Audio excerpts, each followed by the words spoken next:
In this video, we're going to solve a problem using superposition method, and we're asked specifically to find the voltage Vx, which is the voltage across this 3 ohm resistor here.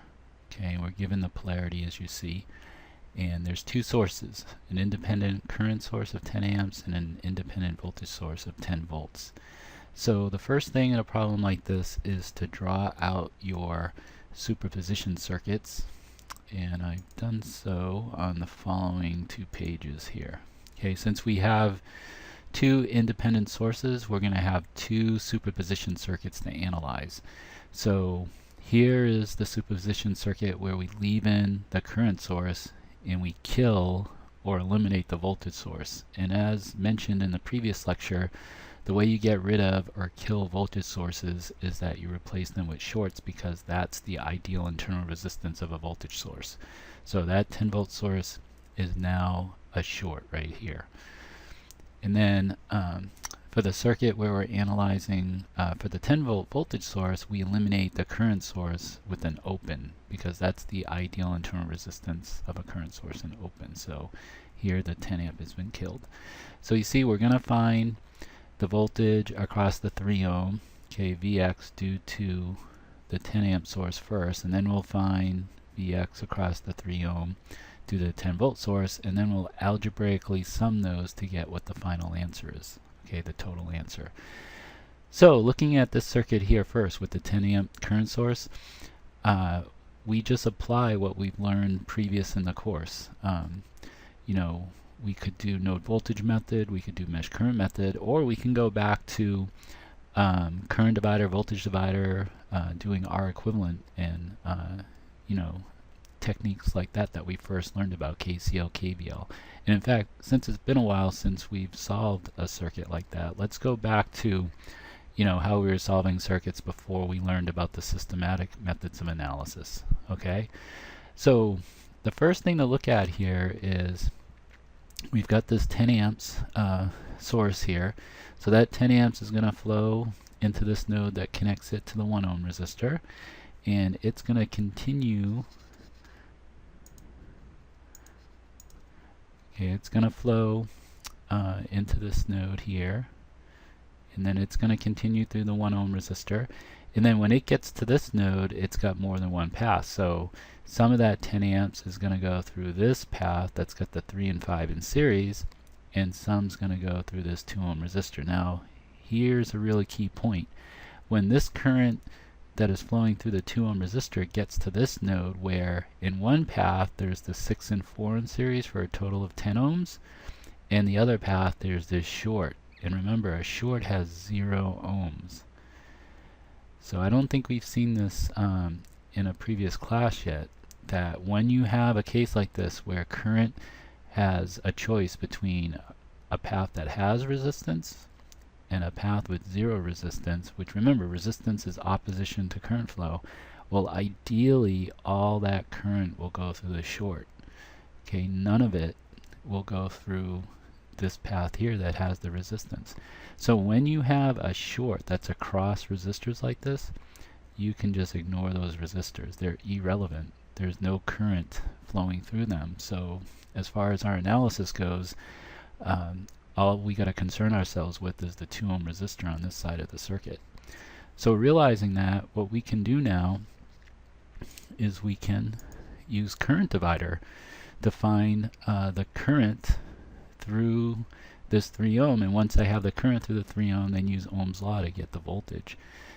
So using current divider, the current for the 3 ohm would just be 10 times a ratio. Okay, in the denominator we go the sum. I'm using the form of current divider where there's a sum in the denominator and a resistor value in the numerator. So in the denominator we go the sum of 8 and 2. Okay, you may have to review current divider equation if it's been a while since you used it. And then remember that to find the current through this path, we use the resistance of the other path. So we want the current through this 3 that's part of the 8 ohm path. So we put the 2, the other resistor, in the numerator. So that's going to give us a current of 2 amps, right? And that current is flowing down, right? Because the current's going to flow out the tip of the arrow end of the current source and come back to the other end here. So this current is flowing down, okay? Which means that Vx is going to be that 2 amps times 3 ohms. Okay, but also notice that Vx's polarity was defined opposite of what it is, right? Because we know now this current's flowing down, so the higher end is really there. So to show that the Vx polarity is really opposite, we put a minus sign. Okay, remember that? One meaning of a negative voltage is that the polarity being shown is really opposite. Okay, so this means that Vx is 6 volts, minus 6 volts. And you see this is due to 10 amp source. Okay, only. Alright, remember we're doing superposition, so we're finding these currents and voltages due to individual sources. And then at the end we're going to algebraically sum up the individual answers to get the total answer. Okay, so now we have to analyze this circuit over here that's got the 10 volt source to find Vx. Now if you look at this circuit, we can use voltage divider, okay, to easily get the voltage across that 3, because look, this 6 and 4 in series is in parallel with this 2, 3, and 5 in series. See, once we put an open there for the current source, it makes this resistor irrelevant, because if you look at how current flows, right, current's going to flow out of the plus side of this source, right? It's got a path through here, these series resistors, and it's going to path through here, right? It's going to split. The current through this 1 ohm is going to be 0, since it's not part of a complete path.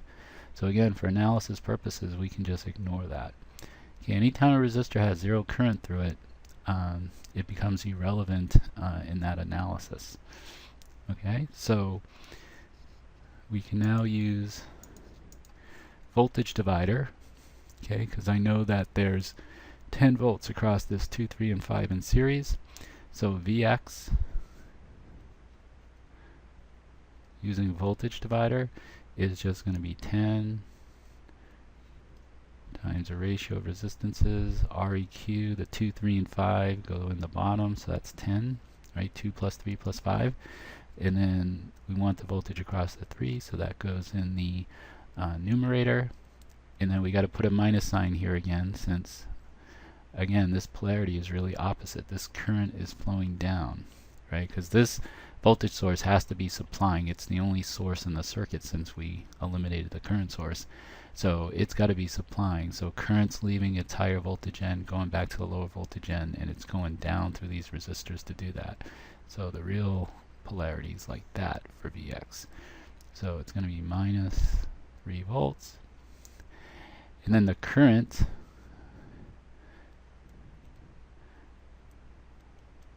okay, is just going to be that 3 volts divided by, yeah, let's write this here. It's going to be 3 volts divided by 3 ohms. So 1 amp going down. Okay, so we have the individual answers now, because this, see, these answers over here are due to 10 volt source only.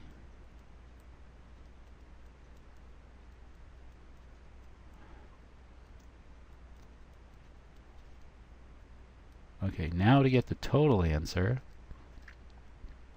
we just algebraically sum up our individual answers.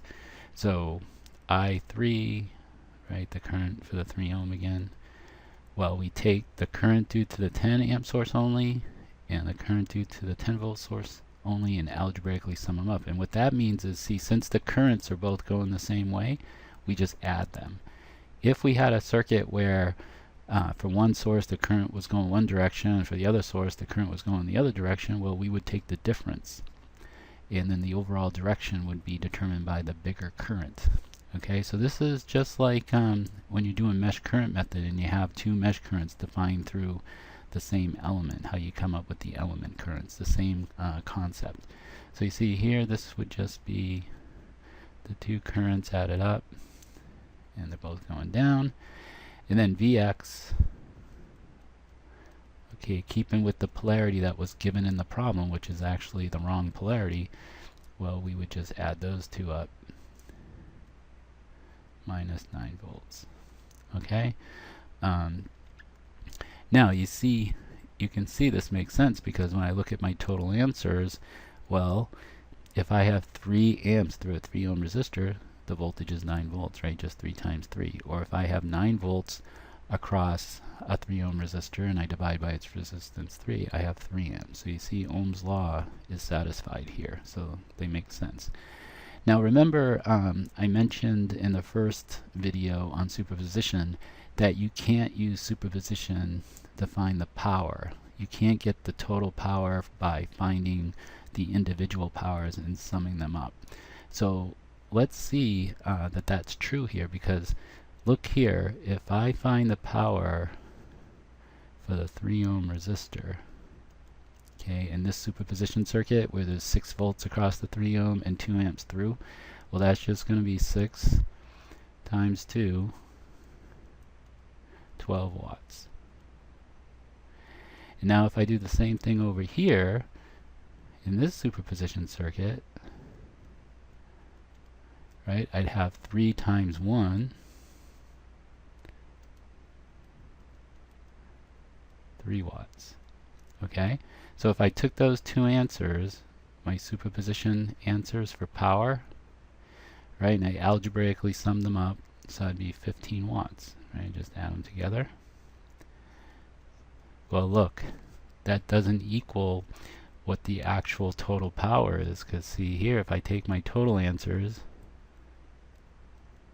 right, that the power for the 3 ohm would be 9 times 3, 27 watts. See, and that's the answer right there. This isn't the answer. Okay, see, it doesn't work if you take the individual powers and then sum them up. And the reason why it doesn't work is because we don't have a linear relationship for resistors between current and power or voltage and power, because there's that squared term that's talked about in the handout that I posted on Polylearn. Okay, now once you have your total voltage and current for an element, you can do V times I then, and you'll get the right answer. It's just that you can't use the individual amounts and algebraically sum like you can with the voltage and the current. Okay, next video we'll do another superposition problem where there's a dependent source involved.